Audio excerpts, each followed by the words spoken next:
Ben, thank you so much for being on the show today, and it's so amazing what you did for Britain, and also you are just started a party, Advance UK, and I heard you already reached 30,000 votes. 30,000 members. Members, yeah. Okay. Yeah. And that's very, very good. But when you see the distance or the goal of Advance UK, because playing the devil's advocate a little bit, because we heard about the strategies from Caesar, divide and conquer, and some people would say, why do you do that? Why do you want to divide the vote of the conservative peoples? But when we look into your program, you are literally the only party on the conservative side who is listening to the populace, who is listening to the voices on the street. So how do you try to get the reform voters to understand that you are actually trying to do their wishes and not just promising them? So just a few things.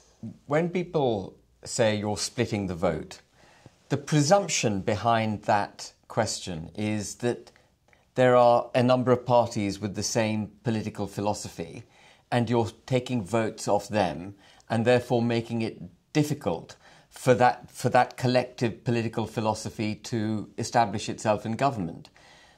But the reason I've set up Advance UK is because actually there isn't a single political party that stands for the things that we stand for, which, as you, in my opinion, rightly say, is what not just the British people want, but it's what this country absolutely desperately needs. It's my own view that Western civilization is facing an existential threat. If we don't get a grip of how we govern ourselves, we will cease to exist. Europe will cease to be recognisable as Europe. Germany will cease to be recognisable as Germany.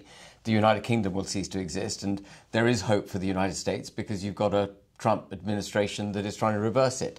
But there's not a single political party in the UK that is saying the things that really need to be done to prevent that existential threat coming home to roost. There isn't a recognition in the Conservative Party of the magnitude of change that's required. And similarly, there isn't a recognition within Reform of the fundamental change in direction that's required in governance. Reform is a very interesting party. I mean, I was deputy leader of Reform. I helped put Reform on the map. And it's a very interesting party because the persona of Mr. Farage is someone who stands for the United Kingdom. He wears Union flag socks. If you do you know what I mean? Yeah, I saw some socks at CPAC. Yeah, so when you see all of that, you think this guy is absolutely standing for the United Kingdom. But when you listen closely to what he's saying, he says things which are absolutely antithetical to anyone who believes in this country. So, for example, he says that a united Ireland is inevitable. In other words, he's prepared to give Northern Ireland up to the Republic of Ireland. You know, we have a little Irish dispute most of the time between Northern Ireland and Ireland. But over my dead body, should we be giving up part of the United Kingdom? He made a speech yesterday where he talked about devolution, if you know what I mean by devolution. It's what Tony Blair did, which was the establishment of different senates, effectively. In Wales, Scotland and Stormont existed anyway, but the establishment of different senates across the United Kingdom. And he's saying that's a good thing. Now, no country ever got stronger by being divided. And we know that in Germany. Yeah, you know that in Germany. And so you've got to bring people in. And so he doesn't seem to understand the democratic unit of the United Kingdom, let alone what needs to be done with the United Kingdom. And he's also hasn't got joined up thinking on free speech. Free speech is the salient. There are a couple of salient issues, but it's one of the salient issues of Western debates at the moment. Free speech, because in the pursuit of extreme ideologies, our socialist and Marxist kind of governments are shutting free speech down. So those of us who believe in democracy have to really vehemently fight for free speech. And he was rightly making that case in Capitol Hill, I think, last week.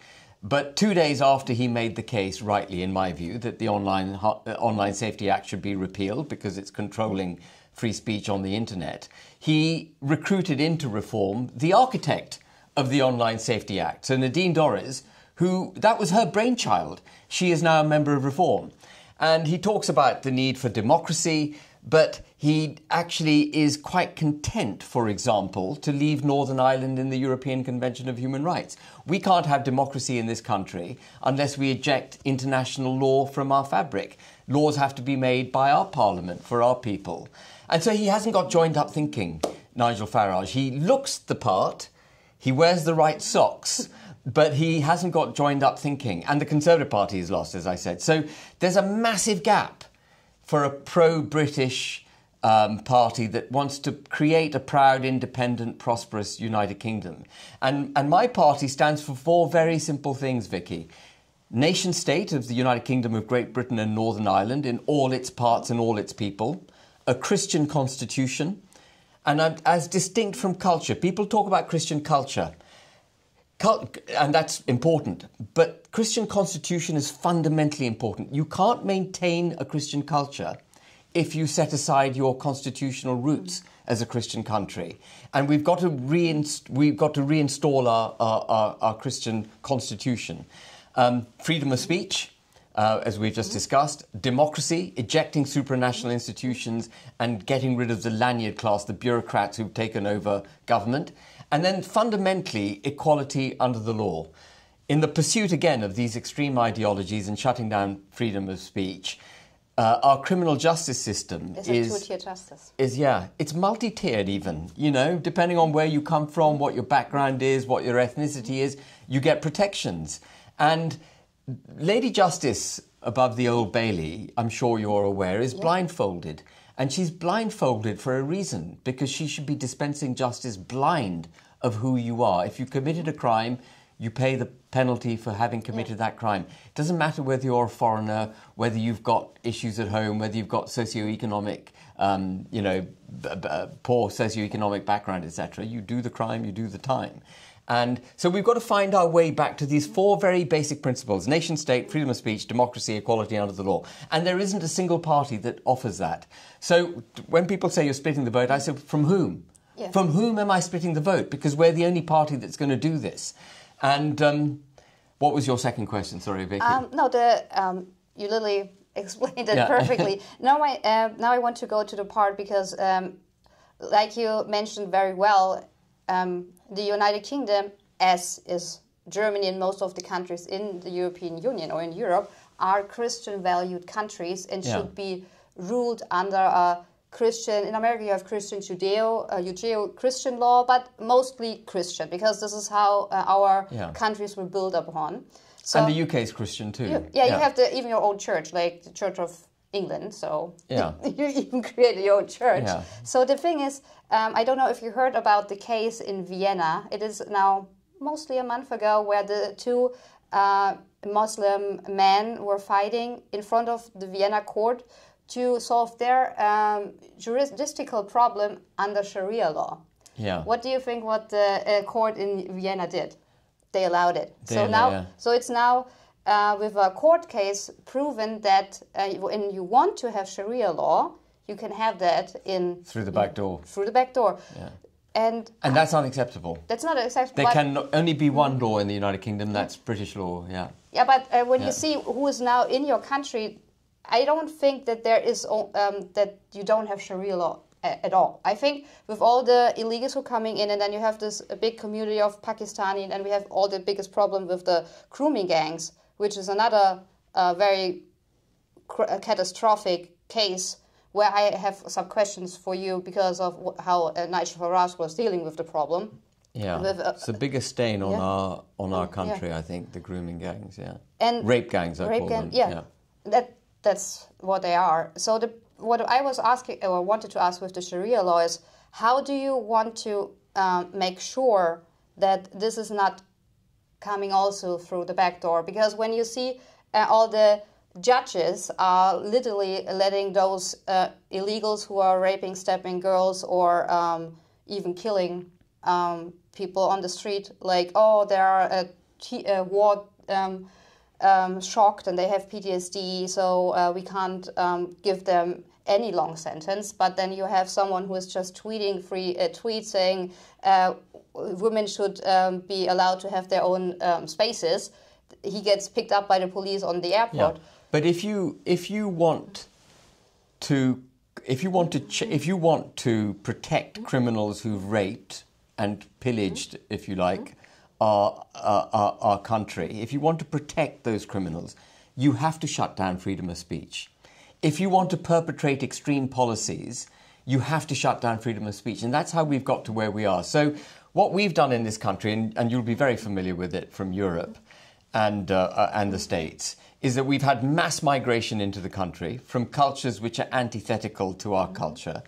And instead of having any program for integration, what we've done is practice diversity, equity and inclusion, which is the opposite of inclusive. It's division, and there's nothing equal about it. We've put a protective blanket through this regulatory legislative framework, a protective blanket round minorities coming into this country. And we've said, we celebrate, we will protect your rights to practice your culture, we will celebrate your culture, and we will remove our culture from the fabric of society if it offends you. And so you can do whatever you want to do, and we will withdraw. And this is how the country's been hijacked. And the progressive discrimination, which effectively is what this is, progressive discrimination in favour of ethnic minorities, minority religious beliefs, has hijacked our criminal justice system because they're practising the same form of prejudice. So the two-tier justice or multi-tier justice that we discussed comes out of that. The other thing that's taking place, and I think it's a particularly European thing, is the European Convention of Human Rights, which we've adopted into the body of our law, and I think Germany has effectively adopted it into the body of its law. And what the Human Rights Act tells us, in UK's case, and what the European Convention tells us, is all of humanity is equal. And of course, in terms of fundamental rights to peace, peaceable existence, family, etc., all of humanity is equal. But when you adopt it into the fabric of your law, and you say all of humanity is equal, you forget what it means to be a British citizen. You've set aside the existence of citizenry because you've effectively said anyone in this country deserves as much as anyone else. And so when I hear political commentators debating, politicians debating, they find it very hard now to make the case for the privileges and benefits, and indeed obligations, that go with being a British citizen. And they regard anyone in this country as having deserving of all the same treatments and benefits and privileges as a British citizen. And then they go one step forward further with this progressive discrimination. So you get these topsy-turvy results where we had, for example, a man, I can't remember, he came from some African country. He raped his daughter, and there was an application made to deport him. And under the European Convention of Human Rights, our Human Rights Act, he was not allowed to be deported because he had a right to family life in the United Kingdom. To continue to rape the daughter. To continue to rape the daughter. Can you imagine? Yeah, okay. What a topsy-turvy result. And it comes out of a stupid way of thinking. And so we've got to the point now, almost, where our human rights legislation and the other, laws that we have are actually protecting criminals and throwing victims under the bus. And then you look at our institutional framework as well. A lot of these underage white girls who were raped were actually in care. They weren't in families, they were in care. And a lot of the people who were managing their facilities were actually prostituting these women, these girls, not women, these girls over to the rape gangs. Our whole system had become corrupted by this. But if, as we've described, the criminal justice system withdraws itself from challenging these people, then they will run amok. They will do whatever they wish to do. And, we've just had this really good example of Mandelson being revealed as a friend of Epstein. Now, there's no way Starmer didn't know that. Yeah. There's no way Starmer didn't know it. Mandelson was a self-declared friend of a paedophile. And we've got the government refusing to have an inquiry, or it was dragged kicking and screaming into having an inquiry into the rape gangs. We've yet to actually see what its remit is. It was dragged kicking and screaming into it. It turns a blind eye to other paedophile crimes. Yeah. It's happy to put Mandelson, who's a friend of Epstein, as an ambassador. As an ambassador. And yet, it won't protect the victims. You know, we are collapsing. Yeah, and then when you see, because you mentioned, I think NHS is or the foster care system. The foster care system, the care homes, the police, social services, community services, all these services which should have been alive to the risk of these girls. And the girls were regarded as trash. Yeah. As, you know, and a lot of these guys who were raping them were drugging them, making them alcoholic, so that they appeared and were unable really to fend for themselves. Yeah, and the fascinating thing is because with your example, you see the industrial complex behind this crime, because it's not just the rapist or the group of the, like in Rotterdam. It's everything around them. And then when you go to America with the HHS, in America under Biden, they lost 304,000 children on the Mexico-American border. So they checked in illegally at the crossing points, and then they were sent to HHS, and they sent them to their sponsors. And they were abused, were they? They got lost. They lost the children. They didn't check on them anymore. And the fascinating case, because I do a lot of exposing about the child sex trafficking, those children were ended up at a sponsor where 70 children came there, all the cousins of the one sponsor, in one little flat in one stay. And they were from different countries like Ecuador, Venezuela, Colombia. So that's very unusual to have 70 cousins. They've been trafficked in. And nobody did something. So you can see the peril of the governmental level where they're operating on. So that's not just a little crime or thing. So you see how rotten the system is. The system is rotten. Yeah. And it is a swamp. Yeah. And these people need to go. It's interesting to me, I'm digressing, but I went to the House of Lords a couple of days ago for a book launch. And nowadays, if you go to the House of Lords, it was new to me, they've got a 9-foot metal fence outside the House of Lords. In the 1980s, when I was a young man, the House of Lords had nothing Parliament had nothing outside it. You could walk right up to Parliament. And we progressively, then we had bollards, then we had policemen, and then armed policemen, and it got progressively more, secure. And the reason they need the security is because they're failing to govern properly. And having this security, it's the best optical representation of how those that govern us have separated themselves from the people. And how they see the people. And how they see the people. Like, you are out there and we are here and we need our fences. You're not going through the fence. Absolutely. We're practicing extreme ideologies which are damaging to the people. We know that the people don't like it, and so we're going to build a fence, and we're going to be in our ivory tower, and we'll continue to do what we wish to do. The UK used to be a bastion of stability. Do you remember? You probably... you have Magna Carta, like you... Magna Carta... You are the blueprint of the Bill of Rights, and then and the Constitution in America. You know, the most dramatic thing that ever happened in England, I'm being flippant, but the most dramatic thing would have been, cold tea with your cucumber sandwiches. But nowadays, we've had a kind of constitutional crisis for the last 9 years since we voted to leave the EU, because the political class won't do what's right for the people. The people wanted something, the political class won't do it. So we are in opposition. And so people say, Ben, you're a populist. I am a populist because I'm against the establishment. The establishment is not doing the right thing for the country. In the 1980s, when I left university, 1987, I was not a populist. I was part of the establishment. But the establishment's moved. The establishment has become kind of, dictatorial, extremist, anti-British, delusional. I mean, it's absolutely... So we, I think, are the same people, and we have to restore that. We need to restore the United Kingdom to its cucumber sandwiches and warm tea. Yeah, because this is, I'm a huge fan of the United Kingdom. Like, I always make jokes that I'm the... Brit fangirl, because I totally love it. But when you come here and you can't even recognize your capital anymore as a British capital. Like when you go to Whitechapel, like I was in Whitechapel and it took me maybe 5 minutes, and then Imam came to me, don't you want to turn to Islam, or I didn't convert to Islam. So no. Really, you Yeah. were Like, because I'm like, I want to see it with my own eyes. So you see a lot of TikTok videos how it is, and say, okay, I want to see it with my own eyes, because if I can't see it with my own eyes, I can't really say, okay, that's really happening.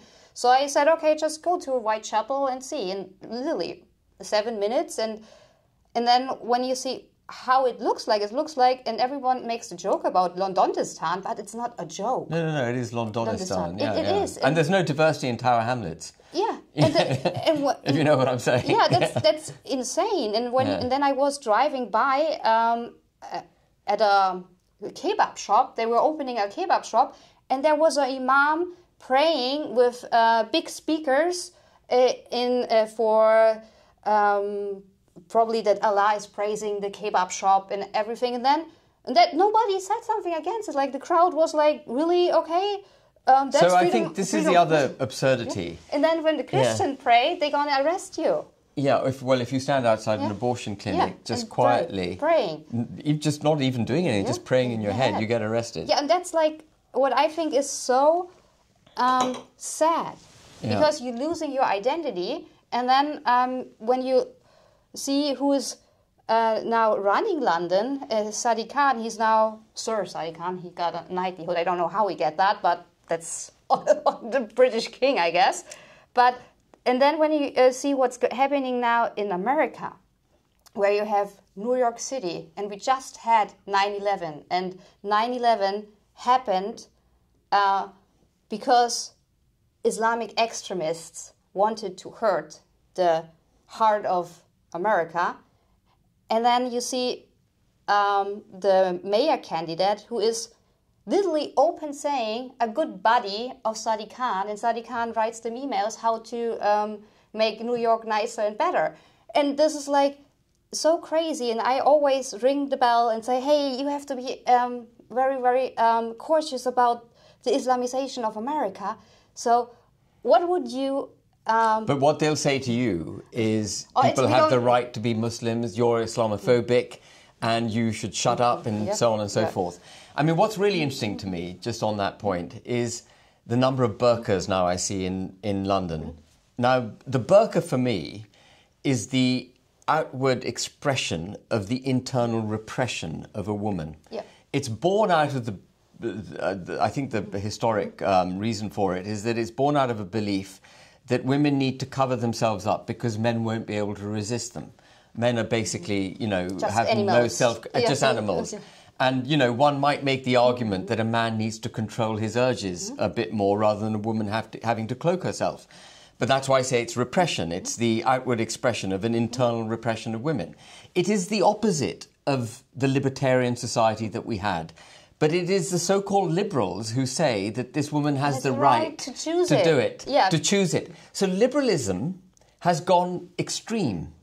We're now practicing an extreme form of liberalism where actually women who were emancipated and brought onto an equal footing with men through liberalism are now having their rights set aside, and they're being put back where they came from, if you like. And we see that with transgender ideology as well. Men claiming that they're women because they just feel like it. Just because they feel like it. They're still packing, but they can, they can go into women's prisons, or they can go into women's toilets, or compete with women in sport. And this is the hijacking. This is the complete topsy-turvy world in which we live, when we're told that men are women if they want to be, women are men if they want to be. We just have to accept that. We've got to accept extreme ideologies which are antithetical to our very delicate, welcoming British constitution and culture that evolved delicately and incrementally over hundreds of years. Yeah. And yet we've got to take these other cultures in, some of which... some of the people we're taking in, and this is not racist. My dad's Pakistani, so I know what I'm talking about. Some of the people we're taking in from Pakistan would not be welcome in polite society in Karachi because they come from the backwaters of Punjab. They've never brushed shoulders with anything remotely civilized. And we are a highly civilized, advanced race. So why are we doing that? Why are we doing this extreme damage to ourselves? I always ask on X when, again, immigration crime happens, when they say, oh, a Syrian person or Afghan, or nowadays in Germany they don't even say the race anymore because of cultural tensions. Yeah. And then you already know, okay, when they don't say it was Uwe exactly. or Hans. If it's white, they immediately tell you. Yeah, they literally tell you where the guy lives. And not that far, but so, and then I always ask, and put that on my X account, and so why does the other 50 Muslim countries don't take those refugee people? Like, why don't they take them? Because they literally have the same religion, they have the same belief system. But if you look at Saudi and you look at the United Arab Emirates, they don't want the people. They don't want the people. They recognise the problem. Yeah. There are Muslim groups founded and established and practising in the UK which are proscribed in the UAE. The UAE is looking at the United Kingdom and saying, you've got a form of Islam going on there that we will not accept. Yeah, and we don't listen. And we're not listening. Yeah. And we're not listening. And that's literally crazy. And what I found very interesting, because I was at the NetCon in America, in Washington, and they were talking about, is Islam a threat to America? And I was at a panel, and there was...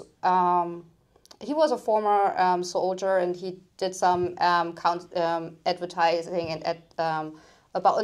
he was also counseling policies about is Islam a threat or not. And he said, yeah, we don't really have that problem in America what we have in the UK and in Germany. And I literally dared to ask and said, first of all, you have the same problem. You maybe don't have the quantity because you are a huge country.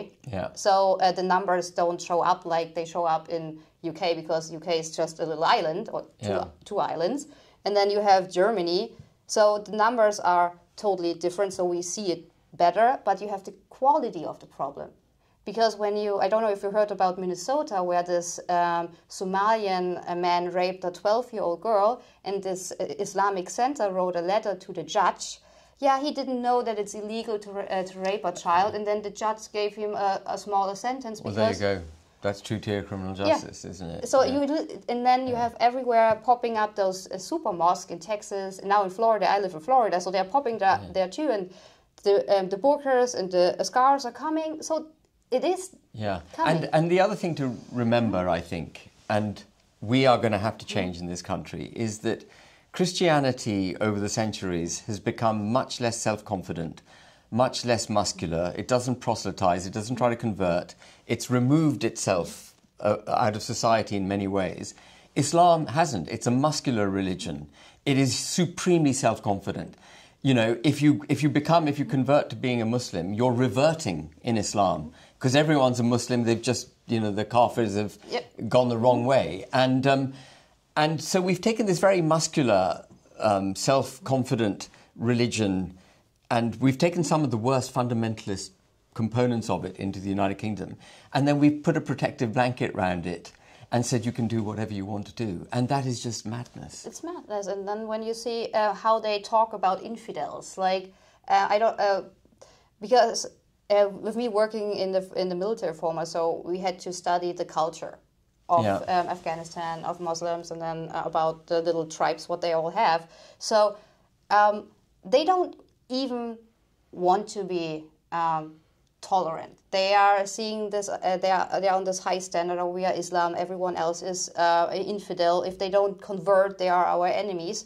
And I don't think that our governments should forget that, because you can't change our ideology. You can't, because it's in their head. Like coming from PSYOPs, it's very hard to try to change the ideology. It's very hard. You have to delete the core of the thought. So it's it's literally impossible to do so. So I think the whole strategy of immigration in Western countries has to change. So do you think that's right? 100%. I mean, we practice mass migration from parts of the world which are basically, uncivilized. And, someone's going to accuse me of being a racist for saying that, but that is the truth. We're practicing mass migration from parts of the world that are basically, culturally way behind us, and then putting a protective blanket around them and allowing them to do whatever they wish to do. It's the numbers coming in, together with the legislative and regulatory protection they get. That's what makes it so challenging. If it was smaller numbers and there was a requirement to be British, to sing the national anthem at school, to sing our hymns, to recognise that Christianity is our religion. You can practice Islam, but actually you mustn't try and make Christianity subsidiary to your religion. Or when you go in a governmental office, you don't have to swear an oath on the Bible, but you should not swear an oath on the Quran. If Advance UK government will require you to swear an oath on the Bible, or to take a non-religious oath if you wish to. But there's going to be no other religion in Parliament. Parliament represents our constitution, and we are constitutionally a Christian country. We have to reinforce that. The sad thing, Vicky, now is that very delicate constitutional democratic culture that I described is now going to have to toughen itself up. We can't be that gentle. I don't want this country to descend into any kind of civil unrest. But if we are to avoid civil unrest, if we're to settle the country, we need to toughen up, recognise who we are, and be much more self-confident in selling who we are. We need to sell Christianity. We need to promote Christianity. We need to sell the United Kingdom. We need to have our flags everywhere. We've got to reconnect with our sense of statehood. All this needs to be done, and our government isn't doing it. In fact, they see those of us who wish to do it as some kind of extremist, but it's them who's practicing the extreme policies. That's crazy. And then, because we talk about mass immigration, and we heard about, like, the Reform Party has now their blueprint of perfect deportation plans, and I looked a little bit into it because I'm very much supporter of deportation and re-immigration. So I'm remigration. So I'm like, so I'm very interested in those topics. And then when you see, okay, their plan is to get all the criminal male outs and mostly the male, but we keep the women and the children. So let me just tell you what Reform has said on deportation. Last year, in November 2024, Mr. Farage was interviewed by Steve Edgington. And Steve Edgington asked him, do you support the mass deportation of all illegal migrants?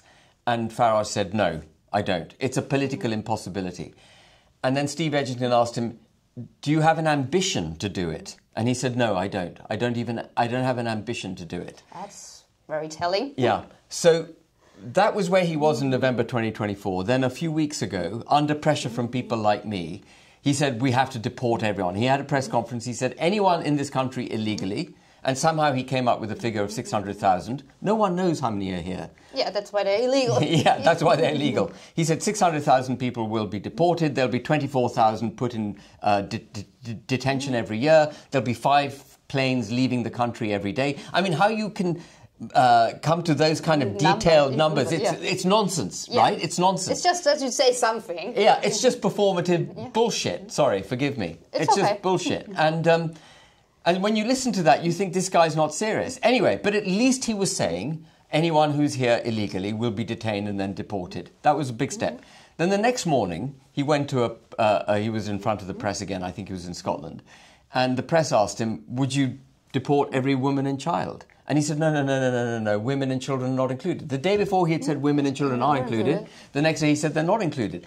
But of course, Vicky, if you remove women and children and you say in 4 years' time when Reform becomes the government, we'll deport every male, but women and children will be excluded, every illegal male in the country now will have a family.